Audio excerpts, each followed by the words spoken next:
like them, just step outside. If you love them, laugh. That's it. Are we ready to reacquaint ourselves again? I like my acts, I like my show. I got a guy right now, and I need the serious respect, whether you like it or not, because all our guys are good. We got nothing but the best here. Everybody's working. Let's welcome Mr. John Roberts. Where you at, John? Thank you, JJ. Oh, my goodness. Good to be back here at Rockville, Maryland. I actually grew up 3 blocks from here. No joke. 3 blocks from here, right by Twin Brook Pool. So it's good to be back here. It's good to be back in this room. I've actually done comedy in this room before. But I have a question for you. How many people are here on their very first dates? Just take a little survey, just talk about it. When they say going to comedy is one of the best first dates.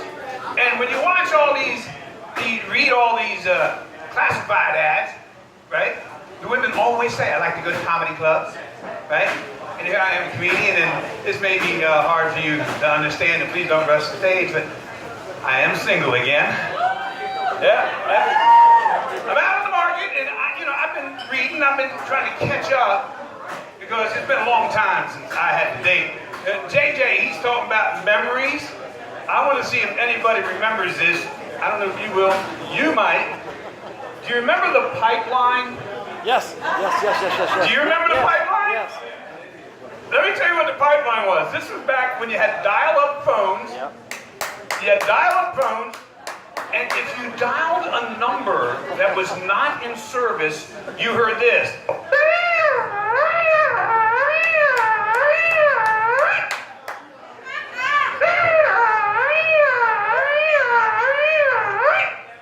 And when it stopped, you would go, anybody there?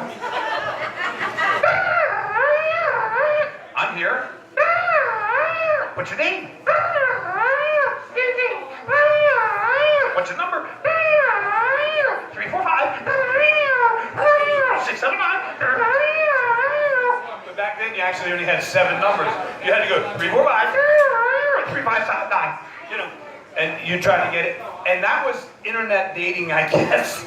And it's very original, so that's how far back I go. But the rules have changed. It's almost as complicated for dating. I mean, you go on these dating sites and you got to fill out all these forms. I didn't study for this shit. I did not study for it at all. And they even have a question on there. Are you the same sex as you were when you were born?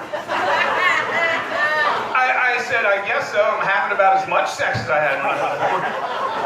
But on the dating sites, I found this really cool dating site. I swear to God, you guys will love it. You got to try it out. You may have heard about it. It's called Craigslist. I swear to God, I'm having so much luck on this site. It's really cool. I ran one ad. I got like 20 responses, and these girls all sending naked pictures and stuff. I haven't actually gone out with any of them yet because I'm still being verified.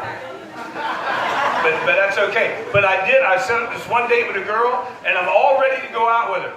We're all set. I actually talked to her on the phone. I learned to voice verify. Get this shit down, right?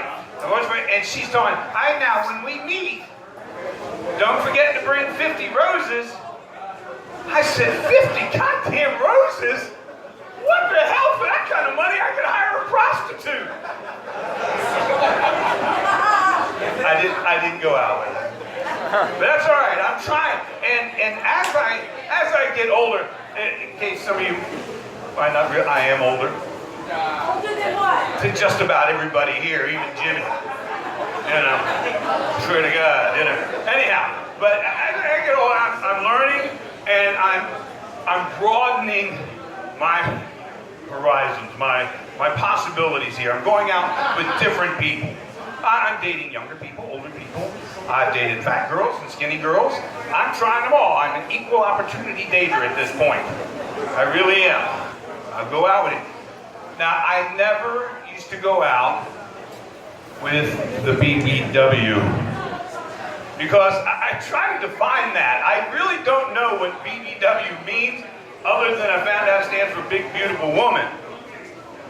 But big in what respect? You know what I mean? This one girl said, I've got a few extra pounds. And then I met her. And she was telling the honest to God's truth. She had a few extra pounds in her pinky and her ring finger and her middle finger and the other finger and every fucking toe. And she had a few extra pounds everywhere. But anyway, generally, I don't go out with heavy women. And I'll tell you why. And it's not because, well, yeah, it is. I just can't handle the fatness. I mean, I went out with this one girl and she was such a gelatinous blob. I can't do it. I can't go out with them only because I'm not physically fit to go out with them anymore. I tried to go down on this one girl who was very, very heavy, and I just didn't have the strength to hold up this gelatinous blob that was going to cave in on me and suffocate me if I went down there. And I was pushing it, using between my fingers, and I'm like, and I'm telling you, I just don't have the strength to do this. And then I tried to hold her legs up. I cannot do it. I can't. I'm just not physically capable. I went out with one girl. It was our first date. And this girl, to say she was fat would be an understatement. She wore this muumuu. I don't know. A tent. She wore it over her body. And we were going to go to the beach. This was going to be our first date. And I was looking forward to it. And she's wearing this tent, and on the way to the beach, she goes, we got to stop, and we got to pick up some hand lotion. All right, so I stopped in a gas station and picked up a gallon of SPF 40. You know what? Anyhow, 10W30. Anyhow, and we get to the beach, and we walk out onto the beach, and she's got, like I said, this muumuu thing on, and she goes, I got something to show you. And I said, oh yeah? And she takes it off, and oh my God, underneath, she's wearing this, I think, this bikini, I think, because she really couldn't see. She was so gelatinous, and her boobs hung down so low that the top was covered by her boobs hanging down, and the straps dug into her shoulders so the skin just went over this, and it was just there, and you couldn't see the bottom because her gut was hanging down, front and back. This was a girl that needed a bra more in the back than she did the front. And I'm just like, whoa! And she goes, what do you think? And I don't know what to say. I say, baby, you look like $1 million. She goes, oh, you ain't never seen $1 million. I said, that's right, you look like something I ain't never seen. I swear to God. I went up with another girl, she was skinny. How skinny was she? Thank you for asking, sir. She was so skinny that she was embarrassing to go places with. She was so skinny, I took her to a pool tournament, some joker picked her up and chalked her head. The girl was skinny, I'm telling you. And she would turn sideways, stick her tongue out. She looked like a zipper. And she had no boobs. No boobs. In fact, one boob was concave, and the other one barely stuck out. And when the first night we went out, she wore a tube top. And I'm telling you folks, I have more boob than this girl did, and I bet every one of you knows a girl like this. And I'm going out with her, and she's wearing this like tube top thing, and at the end of the night, you know, we're back at the house, and we're starting to get undressed, and she gets all undressed, and she got everything off except for the tube top. And she goes, something I gotta tell you. And I'm like, well, what is it? I'm thinking, oh my God, here it comes. Here's the herpes, here's the warts talk, I don't know. And she goes, my boobs aren't very big. She wearing a freaking tube top. I'm like, really? You think? Duh. And I had to ask her, you know, she not only did she take the tube top off, she actually had a bra on under it. And it just looked like a Band-Aid wrapped around it. And I had to ask her, I said, why? Why do you even bother wearing a bra? She goes, silly, I gotta have some place to keep my money. And I figured, a poor girl, she's broke too. I'm telling you, she just couldn't, you don't understand that. But anyway, but I'm trying, and I go out with different people, and I'm doing my best, I really am, to go out with everybody, and things have changed, and I went out because I want to be cool and be safe. I haven't had to use them so long, I had to go out and get some rubbers, and so I go to Safeway, condoms, thank you. New terminology. We'll get into that later. And I go to Safeway. Honest to God, it's the truth. I go to Safeway, they say, where do I get condoms? They go to family planning. I find the family planning, and I've actually got the pictures on my phone, I swear to God.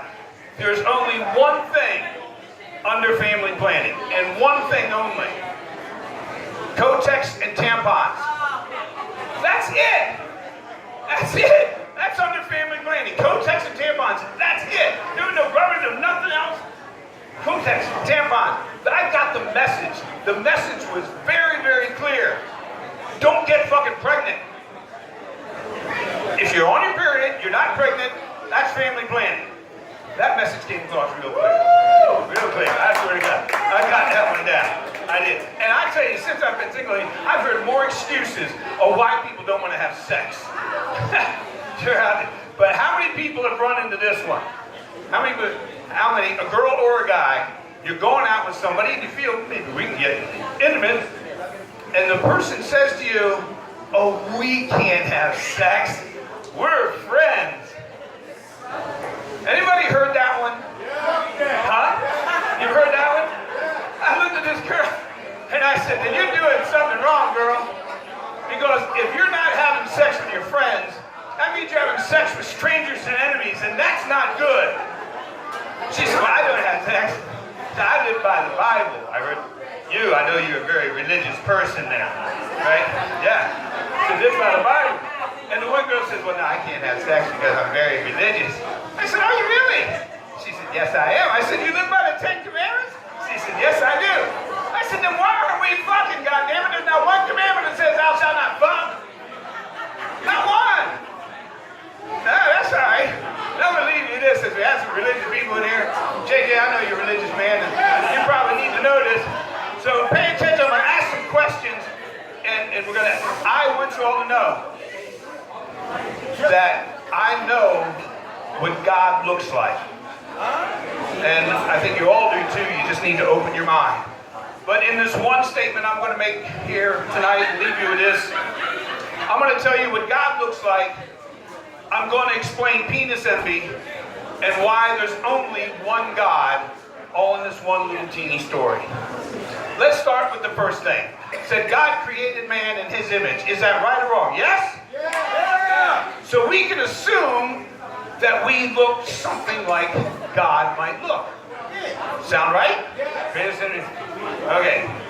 So God created man, he put him down on the earth, and what did he notice? He noticed that man wasn't really happy. Why? Because he was watching the skunks fuck, he was watching the antelopes grill, he was watching deer have sex, and he had nobody to have sex with. So God said he noticed, did it not say that God noticed man was not happy in some way, shape, or form? Doesn't it say that in the Bible? So we might assume that our God may not be the happiest God in the universe. We're in his image, right? Not happy. So God says, I'm going to fix this. So what did God do? He made him a woman. From what? A rib. A rib. That's right. And there's the answer. He cleaved the woman from his side. She was at his side, not to be next, but to be equal to him and all that stuff, right? But God cleaved from his side. We all agree with this so far? Yes. That is your answer, folks. That's it. God is a Siamese twin with Mrs. God connected to his side. And the reason why there's only one God is because he can't turn to have sex with Mrs. God. Man wasn't happy. He could fix man. He cleaved man in half, so there's now man and woman. Now man can have sex with woman, and therefore, that's what goes on. And that's why God is only one God. He can't have sex with Mrs. God, and that explains penis envy, because it was just a little bit longer in getting there. Thank you very much, ladies and gentlemen. My name is John Roberts. Pleasure to be here. John Roberts. Hi, John. John Roberts explaining everything about sex we need to know. And he threw God in there just in case you had a little problem with sex. She's going to see God right now. Now, hey people! Hey people! We settle down and give my act some more respect, ladies and gentlemen.